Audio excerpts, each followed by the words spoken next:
Όπως βλέπετε, σας παρουσιάζουμε το πρόγραμμα χαμελέων σε μια σειρά χαμελών φορητή παραγγελιψία και διαχείριση αποθήκης, σε μια σειρά από μηχανήματα. Όπως βλέπετε, τα μηχανήματα είναι οποιαδήποτε μηχανήματα, αρκεί να έχουν πάνω Windows Mobile ή Windows CE. Μπορεί να είναι μηχανήματα με σκανδάλι, με πληκτρολόγιο, με barcode, με scramble barcode, ό,τι θέλουμε, αρκεί η προδιαγραφή να είναι Windows CE ή CE Mobile.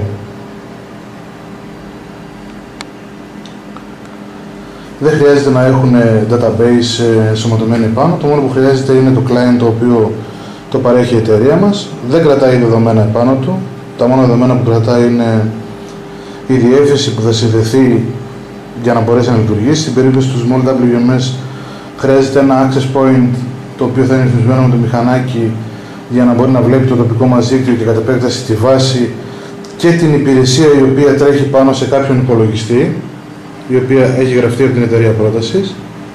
Αυτή η υπηρεσία λοιπόν τρέχει μονίμως πάνω σε οποιονδήποτε PC υπολογιστή, σε ένα απλό XP, δεν υπάρχει λόγος να είναι κάτι ιδιαίτερο, και μπορεί να εξυπηρετήσει έως νη φορητά. Έως νη φορητά λέμε γιατί εξαρτάται από την μνήμη του υπολογιστή, πόσα session μπορεί να αντέξει, τι bandwidth έχουμε, από τι bandwidth θα περνάμε. Η τεχνολογία η οποία χρησιμοποιήθηκε γενικά σε αυτή τη λύση είναι τεχνολογία Microsoft, C#.net, σε απόλυτη συνεργασία με τη Soft1 και με το τμήμα της ανάπτυξης. Έχει γραφτεί ειδικό SDK για να μπορέσουμε να κάνουμε ό,τι κάνει το πρόγραμμα ακριβώς όπως το κάνει μια κονσόλα του Soft1.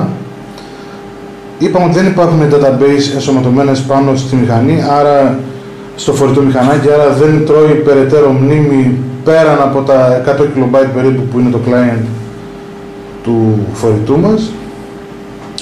Χρειάζεται όμως οπωσδήποτε μια σταθερή επικοινωνία, είτε είναι φορητή παραγγελιψία, δηλαδή κάπου έξω από το χώρο μας, είτε μέσα στο χώρο μας. Τι εννοώ σταθερή? Σταθερή επικοινωνία, μιλάμε ότι πρέπει να υπάρχει μια ζεύξη TCP/IP.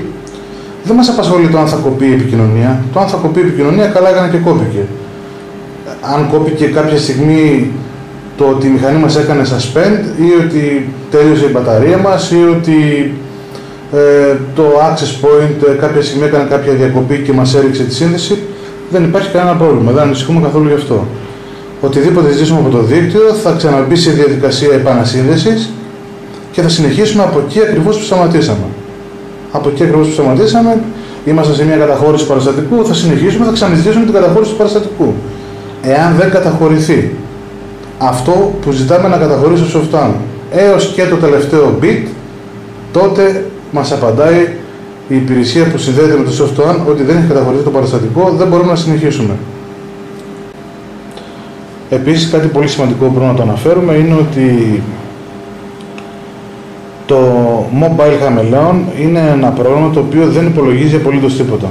Δεν υπολογίζει τιμές, δεν υπολογίζει ΦΠΑ, δεν υπολογίζει πληρωτέο, δεν υπολογίζει φόρους, δεν υπολογίζει τίποτα. Τα πάντα το υπολογίζει το Soft1. Τα υπολογίζει το Soft1. Εμείς κάνουμε απλές κινήσεις. Λέμε στο Soft1, υπολόγισέ μας το ΦΠΑ της γραμμής. Μας το υπολογίζει και μας το επιστρέφει πίσω. Υπολόγισέ μας το πληρωτέο. Μας το υπολογίζει και μας το ξαναστέλνει πίσω. Θέλουμε μια καρτέλα ενός πελάτη. Εκτελεί την καρτέλα και μας στέλνει για να τη δούμε. Θέλουμε να κάνουμε zoom πάνω σε ένα παραστατικό και να δούμε τι περιέχει μέσα. Θα πατήσουμε Enter και θα πούμε στο Soft1, δείξε μας τι έχει μέσα η καρτέλα. Επίσης, όταν το Soft1 έχει τιμολογιακές πολιτικές, και που στις περισσότερες περιπτώσεις, από ό,τι γνωρίζουμε εμείς τουλάχιστον στον χώρο μας υπάρχουν τιμολογιακές πολιτικές, ούτε αυτές υπολογίζονται από εμάς. Υπολογίζονται και αυτές από το Soft1, ανάλογα με το ποιος πελάτης είναι, το είδος, σε ποια κατηγορία είδος είναι, τι τρόπο πληρωμής έχει. Οποιαδήποτε λοιπόν τιμολογιακή πολιτική για να τρέξει στο Soft1, το mobile χαμελέων είναι επέκταση του Soft1.